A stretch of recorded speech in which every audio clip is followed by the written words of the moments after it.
two absolute explosive fighters, tons of knockout power. I would say Morgan has more grappling chops, but both dudes can get some submissions. And I think that this is a really interesting bout for their both UFC debuts, man. Why do you think that we see this, AJ, where they give you a debutante versus a debutante instead of giving Charriere somebody who is like an old Dana White Contender Series alum or something like that? Because Charriere has actually a lot of hype behind him. He's not an unknown commodity. What do you think? Yeah, and I think a lot of that has to go into these guys are the new breed of fighter that we're seeing across the seas. I mean, Zecchini from Italy, Charriere from France, they're both on that other circuit that we're really trying to market to now with the UFC. You see that big push. I think, what is it, five of the main events since post COVID in UFC have been over in Europe. So they really are trying to highlight that era because there's like we were saying before, the new era of fighting of mixed martial artists training mixed martial arts from the jump instead of being specialized fighters. That has really started to take over as a wave, and these two fighters are exact what's the word I'm looking for? Like clones of that era, if you will, right? Morgan, yeah, you're right. He does have better wrestling going forward, and Zecchini can get those submissions. They both have good ground game, especially for lesser known fighters in the UFC, obviously making their debut, but they still have a lot of chops out there. My thing is, though, Derek, I think Morgan has a little bit more power going forward, but they both have crisp striking. Where do you see on the axis of these two as to who's going to be the more talented fighter versus the other? Oh, talent, I think that it's a very clear-cut perspective. For talent, I give it to the last Pirate, Morgan Charriere. And the reason that I give him that is because if you look through and through just at like his resume, at what he can do in the cage, I just think he has so many more weapons, options, all of that fun stuff. But if you're looking on the other hand at Zecchini, apologies. AJ, do you know, is it Zecchini? No, I was probably just saying it wrong.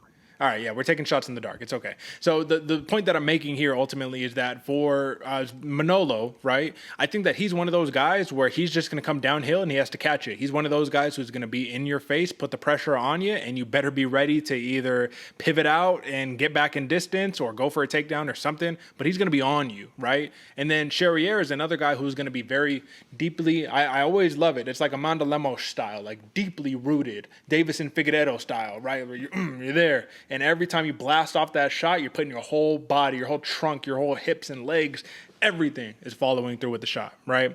So I think that that's going to be the little bit of a difference is that you have the Charriere, man, who, if we're looking at numbers right here, I think, ESPN's not going to give it to us, but I do think that he's going to be a lower volume striker than Zecchini is. I think Zecchini is going to have a little more output. Charriere is going to look for the bigger shots, the more explosive shots, and I think that also explains why he has a couple of those losses, man. Let's not forget, this dude won the title back in 2020, never defended it, right? Lost to Jordan Vucinic, right? And then Paul Hughes, right? In a fight where it was really close. It was actually, it was a majority decision where he lost and a split decision where he lost the title. So this is a guy who puts himself in a spot to have very competitive fights, but just like sometimes doesn't do enough. And I think that coming to the UFC, he's going to try to do enough. He's going to mix it up. Just can't make low IQ decisions like jumping guillotine with your back against the cage because he's paid for it in past fights. So, what are the odds you think of Manolo actually getting the victory here just with that crazy brawler style?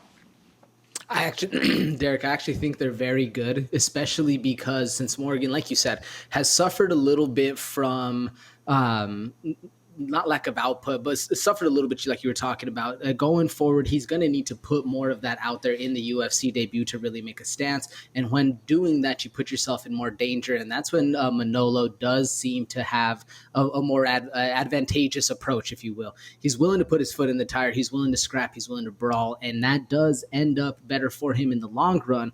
That's where I could see these two really getting down. That's where I think this one's opening up the main card. And it's going to be a lot of fun to watch. In a more technical striking or in a more technical fight, I do think Charriere would also hold his steady there, but don't count him out in the brawl. Do you think he survives in the brawl, Derek? I mean, he is a very powerful wrestler and has that powerful style going forward. He wins a lot by knockout, does not lose a lot by knockout. Yes, I think he survives in the brawl. And I think that overall, man, I'm really high on the last Pirate. I am. I think this dude is super legit. I think that it's been a long time coming for him to come to the UFC. And I think that if he can put himself in a position to just not get caught by a crazy shot that he doesn't see coming, he should handily win this fight. I'm actually going with the plus 150 TKO here for Charriere against Zecchini. I think that this is going to be a fun fight for both of these guys, but I think one guy ends up getting caught. And just when I play it out in my head, and out of 10 times, over 6-7 times it's Zecchini getting caught, not Charriere. You know what I mean? And my fantasy that I'm playing out, right? So give me the last pirate, Morgan Charriere.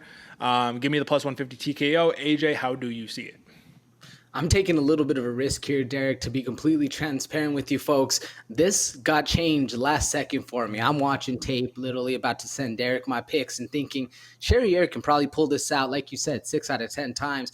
I'm taking the bet on the 4 out of 10 times. I think the chaos that Zecchini, that Manolo presents, let's stop messing the man's name up. Let's at least say the one we can pronounce. Let me get Manolo. I'm taking TKO, brother. I'm taking the plus 650 because the chaos these fighters are going to bring is going to be a lot of fun to watch, and I think Manolo can get this done early. Give me it round 2.